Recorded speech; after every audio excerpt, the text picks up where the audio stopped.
Hello everyone, तो स्वागत है आपका फिर से हमारे इस चैनल जीनियस माइंड पर। और आज की इस वीडियो में हम स्टार्ट करेंगे क्लास 10th का ज्योमेट्री का chapter number 3, that is circle का प्रैक्टिस सेट 3.5। जी आपने सही सुना, प्रैक्टिस सेट 3.5 क्वेश्चन नंबर 3 तक की सारी वीडियोस अपलोडेड हो चुकी हैं। आज हम स्टार्ट करेंगे question number 4 and question number 5।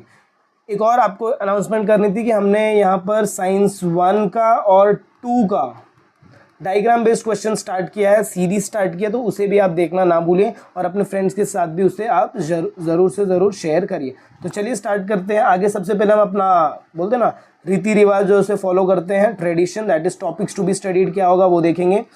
ये टॉपिक्स टू बी स्टडीड आपको क्या हेल्प करेंगे? जब आप प्रैक्टिस करने बैठेंगे चीज़ों को, जब आप रिविजन करने बैठेंगे चीज़ों को, जब आप मुझसे पूछेंगे कि सर इंपॉर्टेंट क्वेश्चन कहाँ से आएंगे, तो इंपॉर्टेंट क्वेश्चन के लिए अगेन मैं आपको बोलूँगा कि यही टॉपिक्स टू बी स्टडीड को ही आपको पढ़ना है। देखिए प्रैक्टिस सेट 3.1 में क्या होता है भाई, तो टैंजेंट थ्योरम मैंने आपको बताया, टैंजेंट सेगमेंट थ्योरम आपको बताया मैंने। प्रैक्टिस सेट 3.2 में हमने इंटरनल टचिंग का बात किया, एक्सटर्नल टचिंग बात किया, टचिंग सर्कल के क्वेश्चंस बात किए। प्रैक्टिस सेट 3.3 हमने मेजर आर्क किया, हमने कॉन्ग्रुएंट कॉर्ड्स एंड आर्क के क्वेश्चन सॉल्व आउट किए। 3.4 में हमने इंस्क्राइब्ड एंगल चेकआउट किया, टैंजेंट सेकेंड थ्योरम चेकआउट किया, property of inscribed angle check out किया एंड साइक्लिक क्वाड्रिलेटरल चेकआउट किया। हम इसके बाद फिर हम मूव कर गए 3.5, जिसमें हमने सबसे पहले तो इंटरनल डिवीजन ऑफ कॉर्ड किया, एक्सटर्नल डिवीजन ऑफ कॉर्ड किया। और आज की इस वीडियो में हम स्टार्ट करेंगे टैंजेंट सेकेंड सेगमेंट थ्योरम। ये भी हमने चेकआउट कर लिया, बट इसके कुछ क्वेश्चंस बाकी रह गए थे, that is our question number 4 and question number 5। तो चलिए स्टार्ट करते हैं वीडियो के साथ। चलिए जब मैं क्वेश्चन नंबर 4 की बात करता हूं तो क्वेश्चन नंबर 4 में अगर आप ध्यान से चेकआउट करें तो मैंने आपको 3 तरीके के डायग्राम बताए थे।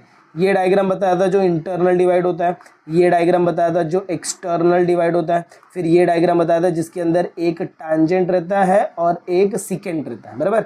इसमें आप लगाते हैं इंटरनल डिवीजन ऑफ कॉर्ड, इसमें आप लगाते हैं एक्सटर्नल डिवीजन ऑफ कॉर्ड और इसमें आप लगाते हैं टैंजेंट सेकेंड सेगमेंट थ्योरम। तो ये डायग्राम कुछ इसको मैच कर रहा है, मतलब यहाँ पर क्या लगेगा, एक्सटर्नल डिवीजन ऑफ कॉर्ड। क्या लगेगा यहाँ पर भाई, तो एक्सटर्नल डिवीजन ऑफ कॉर्ड। तो सबसे पहले आप क्या स्टार्ट करेंगे, सोल्यूशन। क्या स्टार्ट करेंगे, सोल्यूशन।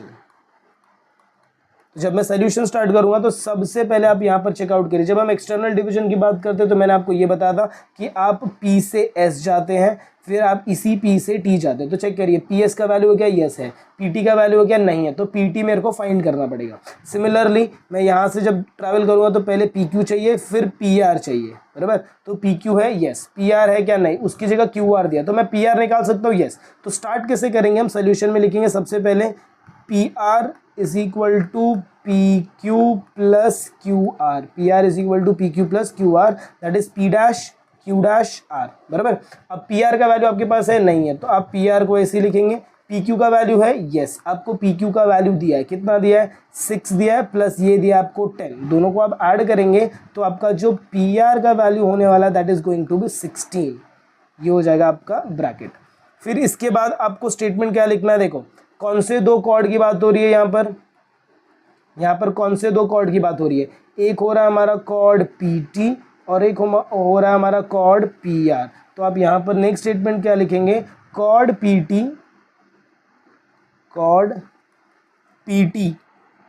एंड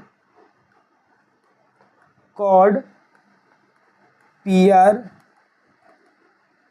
इंटरसेक्ट एक्सटर्नली वो क्या कर रहे हैं, intersect at point P, at point P पे वो क्या कर रहे हैं भाई, तो एक्सटर्नली इंटरसेक्ट कर रहे हैं, देखो इधर इंटरसेक्ट कर रहे हैं, बराबर है।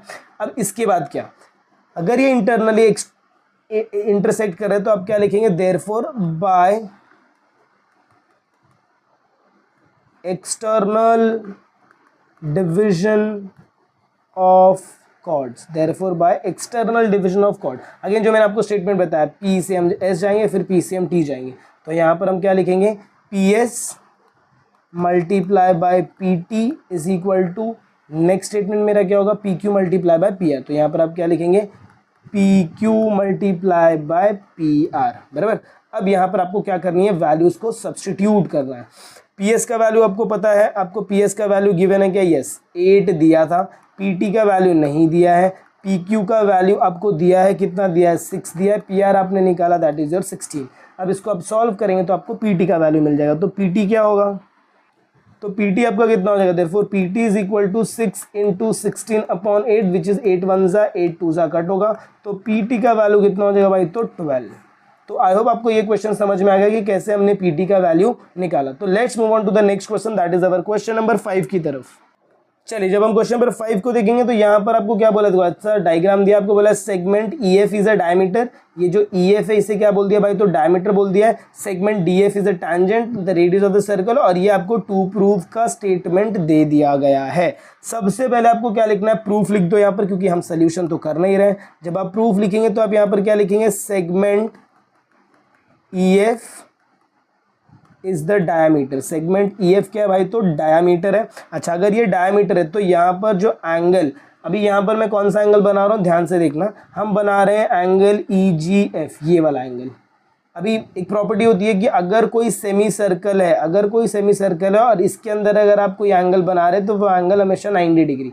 तो देखो ये एक आपका सेमी सर्कल है और इसके अंदर आपने ये क्या बनाया, angle, and this angle is 90 degree, बराबर।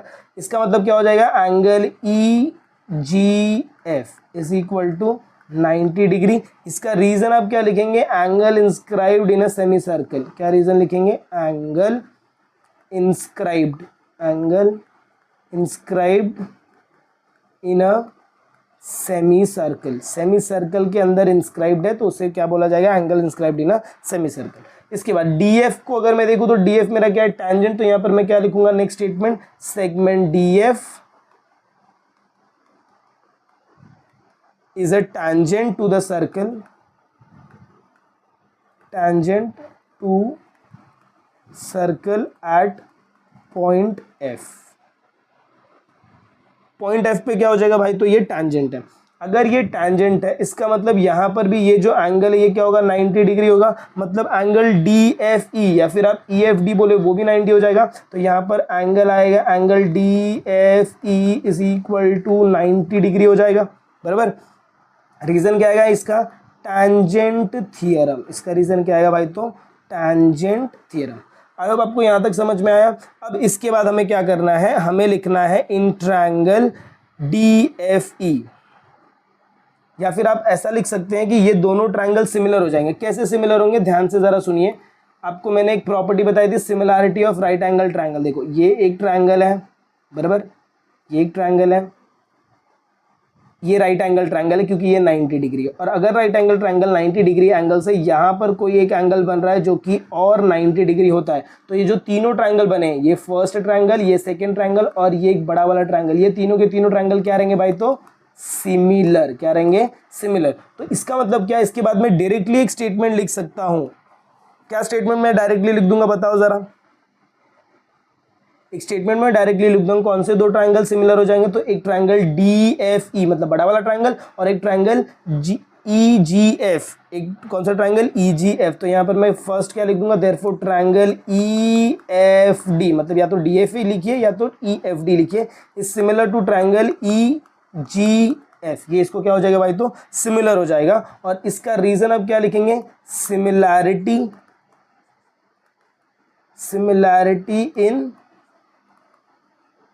Right angle triangle, similarity in right angle triangle. और अगर ये सिमिलर है तो इसके साइड्स क्या रहेंगे, प्रोपोर्शनल रहेंगे, साइड्स विल बी प्रोपोर्शनल। और अगर साइड्स प्रोपोर्शनल है तो आप यहाँ पर क्या लिख सकते हैं, रेशियो। तो जब आप रेशियो लिखना चालू करेंगे तो यहाँ पर क्या होगा, देखो EF upon EG is equal to FD upon GF is equal to ED upon EF। और इसका रीजन क्या लिखेंगे, CSST। क्या रीजन आएगा भाई, तो CSST।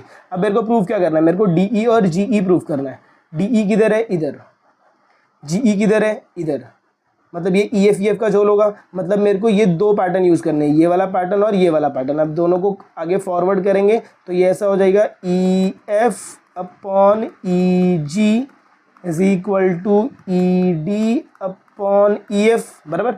अब मुझे क्या करना है, EF और EF को मल्टीप्लाई करेंगे तो ये क्या हो जाएगा, EF multiply by EF is equal to, इसको ऐसे लिख दूं क्या, DE लिख दूं चलेगा, बराबर। और EG को क्या लिख दूं, GE लिख दूं तो भी चलेगा। अब EF और EF को मल्टीप्लाई करूंगा तो ये कितना हो जाएगा, ये हो जाएगा EF का स्क्वायर। और इसको क्या लिखेंगे डी ई इंटू जी ई। अब ई एफ ज़रा बताओ क्या होता है, E F is your diameter, E F देखो क्या बोला डायामीटर, और डायामीटर क्या होता है 2 इंटू रेडियस, ये फॉर्मूला तुमने किया है ना, diameter is equal to 2 multiply by radius. Diameter की जगह मैं क्या लिख दूंगा ई एफ लिख दूंगा, तो ई एफ का वैल्यू कितना हो जाएगा 2r हो जाएगा, बराबर। अब मैं क्या स्टेटमेंट लिखूंगा, देयरफॉर ई एफ का square is equal to D E into G E या फिर ई जी। अब ई एफ की जगह क्या लिख दूंगा मैं 2r the whole square is equal to D E into G E या फिर ई जी लिखोगे तो भी चलेगा। अब 2r का स्क्वायर करेंगे तो कितना हो जाएगा, ये हो जाएगा value 4r square is equal to D E into G E हो जाएगा, और ये हो जाएगा आपका हैंस टू प्रूव का स्टेटमेंट।